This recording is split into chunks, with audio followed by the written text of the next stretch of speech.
America के Ohio में एक महिला सेक्स के लिए पहले तो एक पार्टनर की तलाश करती थी, फिर उसे सेक्स के बाद ड्रग्स का ओवरडोज देकर मार देती थी। अमेरिका के ओहियो से एक ऐसी घटना सामने आई जिसके खुलासे के बाद ओहियो के अटॉर्नी जनरल ने जो कहा उसने समूचे अमेरिका में सनसनी फैला दी। अटॉर्नी जनरल डेव योस्ट ने अपनी टिप्पणी में कहा है कि ओहियो में पेड सेक्स न करें, नहीं तो जान के लाले पड़ सकते हैं। असल में ओहियो में पिछले दिनों सीरियल किलिंग की वारदात का खुलासा हुआ। तफ्तीश से सामने आई रिपोर्ट के मुताबिक एक महिला शारीरिक संबंध बनाने के लिए पहले तो एक सेक्स पार्टनर की तलाश करती थी, फिर उसे अपने जाल में फंसाने के बाद उसके साथ हम बिस्तर होती और फिर संबंध बनाने के बाद उसे ड्रग्स का ओवरडोज देकर मौत के घाट उतार देती थी। पुलिस की तफ्तीश में यह भी खुलासा हुआ कि वो सिर्फ लोगों को मौत के घाट ही नहीं उतारती थी, बल्कि शिकार के मरने के बाद उसके साथ लूटपाट भी करती थी। पुलिस ने इस सिलसिले में रेबेका ऑनबॉर्न को गिरफ्तार कर लिया। इल्जाम है कि रेबेका ऑनबॉर्न ने 4 लोगों की हत्या की है, जबकि उसके चंगुल से 5वां शिकार निकल भागा, जिसकी शिकायत के बाद ही पुलिस ने उसे दबोचा।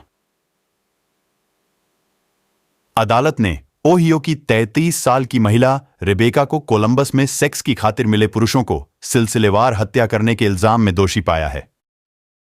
न्यूयॉर्क पोस्ट की रिपोर्ट के मुताबिक रेबेका एक बच्चे की मां है जिसे सेक्स के साथ साथ नशे की लत भी है।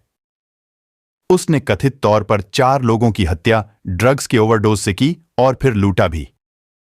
अटॉर्नी जनरल योस्ट के मुताबिक ऑनबॉर्न ने इसी साल के शुरुआती 6 महीने के दौरान ही 4 हत्याएं की, जबकि ओवरडोज से 5वें शिकार को जब मारने की कोशिश की तो बात खुल गई।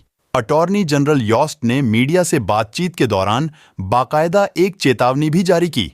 उनके मुताबिक ओहियो में सेक्स का सौदा न करें, क्योंकि ये जिंदगियों को बर्बाद कर देगा और आपको इसकी कीमत चुकानी पड़ सकती है। अटॉर्नी जनरल के मुताबिक बहुत मुमकिन है कि ऑनबॉर्न के कुछ और शिकार भी हों जो लोकलाज की वजह से सामने आने से कतरा रहे हों, लिहाजा ऐसे शातिर लोगों से बचकर रहें। अटॉर्नी जनरल योस्ट ने कहा कि हम कानून के मुताबिक किसी भी अपराधी को जिम्मेदार और जवाबदेह ठहराने में यकीन रखते हैं। पुलिस की तफ्तीश में भी ऑनबॉर्न को कई ओवरडोज और डकैतियों की वारदात के सिलसिले में जोड़ा गया है और सितंबर में ही दोषी भी ठहराया गया। उसने एक पीड़ित के क्रैक पाइप में फेंटनाइल मिलाने की बात कबूल की। हालांकि 30 साल के जोसेफ क्रम्पलर की मौत के बाद उसके खिलाफ सबूत न होने की वजह से उसे नशीली दवाओं के मामले में दोषी नहीं ठहराया जा सका। पुलिस के मुताबिक ऑनबॉर्न ने अपने तमाम शिकार को मारने के बाद उनके वाहन और क्रेडिट कार्ड चुरा लिया।